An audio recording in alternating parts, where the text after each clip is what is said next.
تربوز انتہائی بہترین چیز ہے، اور جس موسم میں یہ آتا ہے اللہ تعالیٰ کو پتہ ہے کہ انسان کے اندر پانی کی کمی ہو جاتی ہے، اور تربوز کے اندر 90% پانی ہوتا ہے، اور تربوز کا اگر استعمال کیا جائے تو ایسے لوگ جن کے منہ کے اندر وہ کڑواہٹ رہتی ہے، بخار والی کیفیت رہتی ہے، پاؤں کے اندر جلن ہوتی ہے، بھوک نہیں لگتی، اور ان کے اندر نکاحت کمزوری ہو رہی ہے یا خون کی کمی ہے، یہ اتنا زبردست ہے خون کی پیداوار بڑھانے کے لیے کہ اگر آپ مسلسل ایک اعتدال کے ساتھ اگر آپ ڈیلی کھائیں، تو اگر آپ صرف 13 دن یا 21 دن کھا لیں تو اس کے بعد آپ جا کے اپنا ہیموگلوبن چیک کروائیں، اللہ کے حکم سے وہ پورا ہو چکا ہوگا۔ لیکن اس میں ایک غلطی نہ کریں، چند دن پہلے بھی ایک واقعہ ہوا ہے کہ وہ تربوز کھا کے اوپر سے دودھ پی لیا تو اسے فوڈ پوائزننگ ہو گئی،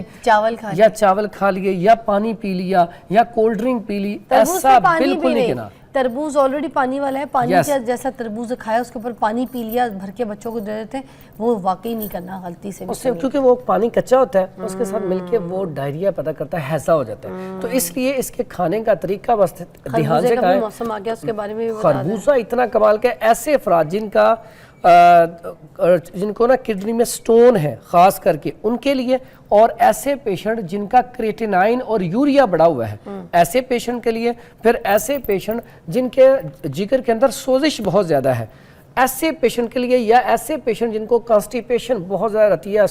قبض کی شکایت رہتی ہے، یا یورن کھل کے نہیں آتا، ایسے افراد کے لیے خربوزہ اللہ تعالیٰ کی بہت بڑی نعمت ہے اگر خربوزے کا استعمال کیا جائے۔ اکثر میرے پاس جو ڈائلیسس کے پیشنٹ آتے ہیں یا کریٹینائن یوریا کے، تو میں کہتا ہوں آپ کے لیے جو سب سے بہترین پھل ہے وہ خربوزہ ہے، اس کے بعد اگر آپ پھل کھائیں تو پپیتا ہے، تو یعنی کہ خربوزہ ایسا زبردست پھل ہے کہ کوئی بھی پیشنٹ، خاص کر کے آج کل جو پیشنٹ ہے لیور فیٹی ہے اس کے لیے کمال کا رزلٹ، کولیسٹرول ہے، یورک ایسڈ ہے، ٹرائیگلیسرائڈ بڑھا ہوا ہے، آپ کو سانس کے اچھے طریقے سے نہیں آ رہا، یعنی کہ بہت سارے سسٹم کے، اور ڈائجسٹو سسٹم میں سمجھتا ہوں جتنی بیماریاں اس کا تعلق آپ کے ڈائجسٹو سسٹم سے ہے، امیون سسٹم سے ہے، معدے کی خرابی سے ہے، تو اگر آپ کا سٹمک ٹھیک ہے تو آپ کو بیماری کوئی بھی جلدی ہم کھانے کی وجہ سے ہی بیمار ہوتے ہیں اور کھانے کی وجہ سے ہی صحیح ہوتے ہیں اس کا، اور یہ شربت وزوری جو ہے بہترین رزلٹ ہے اس کا، کمال کا رزلٹ ہے جگر کی گرمی کے لیے۔ آپ کو جتنی مرضی گرمی لگ رہی ہے آپ گھر پہ آئیں، بجائے اس کے کہ آپ کوئی کولڈ ڈرنک استعمال کریں، آپ شربت وزوری پئیں، یقین کریں فوری طور پہ آپ کی پیشاب کی جلن ہو، آپ کے جگر کے اندر حرارت اتنی زیادہ کہ آپ گر رہے ہیں، نکاحت کمزوری ہو رہی ہے، بخار ہو رہا ہے، یعنی کہ یہ گرمی کے بخاروں کے لیے بھی بڑا کمال کا اس کا رزلٹ ہے، فوری طور پہ طبیعت بھی بہتر ہوگی اور بھوک بھی لگنا شروع ہو جائے گی، ٹیسٹ بھی اچھا، I like it۔ اچھا اس کے علاوہ یہ اتنے سارے ہرے دھنیے، پودینے اور یہ لوکی، کھیرا، اس کا کیا کرنے لگے ہیں، اس کا کیا ہوگا؟ اچھا اس میں نا یہ دھنیا جس کو ہم اکثر عام سمجھتے ہیں کہ یہ سستا سا مل جاتا ہے، لیکن اس کی افادیت اتنی اچھی ہے کہ اگر آپ کی آئز کے اندر جلن ہو رہی ہے تو آپ اس کو گرینڈ کریں، پانی میں گرینڈ کر کے اس کا وہ جیسے چٹنی بنتی ہے، ہری مرچ نہیں ڈالنی، صرف ہرا دھنیا، تو یہ آپ روئی کے ساتھ تھوڑی دیر کے لیے یہاں پہ رکھ لیں، تو تھوڑی دیر کے بعد آپ دیکھیں گے آپ کی آنکھوں کو بڑی ٹھنڈک محسوس ہوگی اور آپ کی آنکھیں ٹھیک ہو جائیں گی۔ اس کے ساتھ پینے کے لیے بھی بڑا کمال کا رزلٹ ہے، اور کھانے میں بھی یہ جو سلاد آپ دیکھ لیں، اگر آپ سلاد بناتے ہیں، بند گوبھی یا کھیرا لے لیتے ہیں، گاجر، مولی، اس طرح آپ یہ ساری سلاد بناتے ہیں تو اس کے اوپر آپ دھنیا کاٹ کے ڈال لیں۔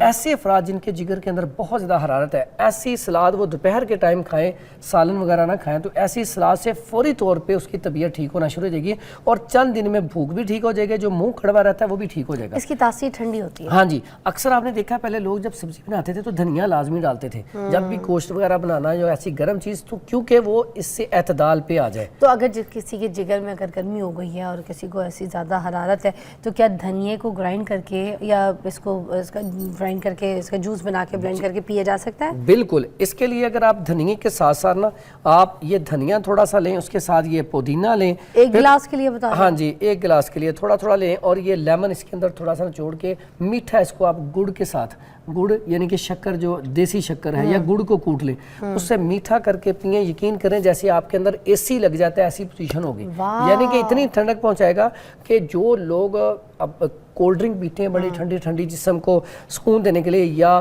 ٹیٹرا پیک جوس پیتے ہیں، وہ بھول جائیں گے۔ ایک تو اس کا ٹیسٹ بڑا کمال ہوگا، پھر یہ صرف اور صرف آپ کے پانی کی کمی کو پورا نہیں کرتا، یہ آپ کو منرلز بھی دیتا ہے، یہ آپ کے ڈائجسٹو سسٹم کے لیے ہے، پھر آپ کی گلو کے لیے ہے، کیونکہ یہ پودینہ اتنی زبردست چیز ہے. میں اکثر کہتا ہوتا ہوں پودینہ آپ کے پاس ہونا چاہیے. اگر آپ یہ پودینہ اور یہ جو میں نے نسخہ بتایا یہ استعمال کرتے ہیں, صرف آپ کا یہ جو لیور کے اندر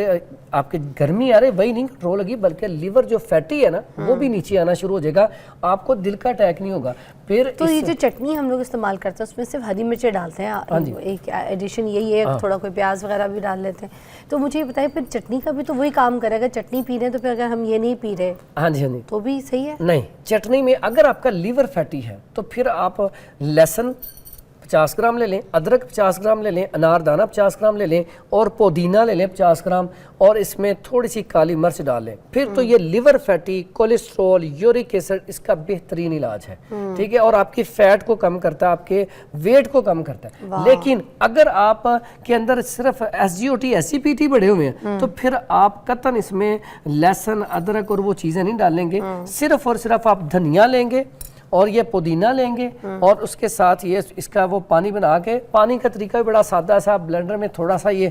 دھنیا ڈالیں, تھوڑا سا یہ ڈالیں, اس کے بعد آپ یہ گرینڈ کر کے اس کے بعد آپ تھوڑا سا لیمن اور وہ ڈال کے پئیں گے تو یہ جو ہے یہ آپ کا SGOT SCPT اس کو بڑی جلدی ریکور کرتا ہے. آپ یہ صرف 7 دن پئیں, اس کے بعد آپ رزلٹ دیکھیں. اب یہ لوکی کا لوکی کا بہترین, یہ اس کا اگر آپ سالن بنا کے کھاتے ہیں نا ہلکی مرچ والا. یا بریک کے بعد بتائیے گا, سالن سے پانی آ رہا ہے, بھوک لگ رہی ہے, بریک لیتے ہیں. لوکی کے بارے میں پوچھ رہے تھے, لوکی کی کیا بات ہے؟ اچھا جی, لوکی جو ہے اس کی سبزی بہترین ہے, اور پیارے نبی حضرت محمد صلی اللہ علیہ وآلہ وسلم کی سب سے پسندیدہ جو سبزی تھی وہ یہ تھی. اور اس کا بنانے کا طریقہ کیا تھا, وہ شوربے میں بنا کے تو اس میں وہ پکڑ پکڑ کے پیس پیارے نبی صلی اللہ علیہ وسلم کھاتے تھے. اور یہ اتنا زبردست ہے, اگر آپ کا SGOT SCPT بڑھا ہوا ہے تو ہلکی مرچ والے آپ یہ بنا کے کھائیں, فوری طور پہ آپ کی طبیعت اعتدال پہ آ جائے گی. اس کے ساتھ ساتھ اس کا کدو کا رائتا بڑا زبردست ہوتا ہے. اگر آپ دہی میں اس کو وہ کاٹ کے نا بالکل کدو کچ کر کے یا بالکل باریک پیس کر کے بنائیں تو یقین کریں بڑا کمال کا, آپ کا دل ہی نہیں کرے گا کہ آپ اس کو بس کریں کھانا. بہت مزے کا اس سے بھی فوری طور پہ طبیعت ٹھیک ہونا شروع ہوتی ہے. بعض لوگ اس کا جوس نکال کے پیتے ہیں. جوس اس وقت ٹھیک ہے اس کا جب بہت زیادہ گرمی ہو, بہت زیادہ موسم میں بھی گرمی ہو اور آپ کے اندر بھی حرارت SGOT SCPT بہت زیادہ بڑا ہو. اگر آپ نے ہاں لوکی کا جوس بڑا اچھا ہے, لیکن اگر موسم سردی کا تو فوری طور پہ نزلہ, زکام, کھانسی فوری طور پہ لگ جائے گی, کیونکہ اس کے اندر سردی زیادہ ہے, تری زیادہ ہے, تو اس لیے یہ احتیاط کرنی ہے. اچھا. اس کے بعد یہ کھیرے, یہ ایسی چیز ہے اللہ تعالیٰ نے اس کو نا اس موسم میں اس لیے بنایا کہ اس کی سلاد کثرت سے کھائے. یہ سلاد جو ہے اس کی بہترین ہے, یہ پیشاب آور ہے اور بہترین رزلٹ ہے اس کا اس موسم میں. SGOT اور SCPT کو کم کرتا ہے اور ساتھ بھوک کو بڑھاتا ہے. اچھا, یہ تو سارا سال ملتا ہے کھیرا. مجھے یہ بتائے گا کہ کھیرا جو ہے کہتے ہیں کہ رات کو نہیں کھانا چاہیے, کوئی ہیضہ ہو جاتا ہے فوڈ پوائزن, اس میں کیا سچائی؟ بالکل, جتنی بھی ایسی چیزیں ہیں جن کے اندر پانی بہت زیادہ ہوتا ہے, ٹھنڈی ہوتی ہیں رات کے ٹائم موسم, جی تربوز بھی, اس کا بھی بہترین وقت دوپہر یا صبح کا ہے. تو پپیتے کو کیوں کہا جاتا ہے کہ رات کو کھانا؟ پپیتے کا مزاج گرم ہے اور وہ ڈائجسٹو سسٹم کے لیے بہتر. اگر آپ کو کانسٹیپیشن ہے تو اکیلا پپیتا ہی صرف آپ کھا لینا تو اس سے آپ کا سٹول کھل کے آ جائے گا. رات کو جی رات کو کھا لیں, دن کو کھا لیں. پپیتا ڈائجسٹو سسٹم کے لیے بڑا کمال کا رزلٹ ہے. آپ نے بات کی بھی تربوز کی,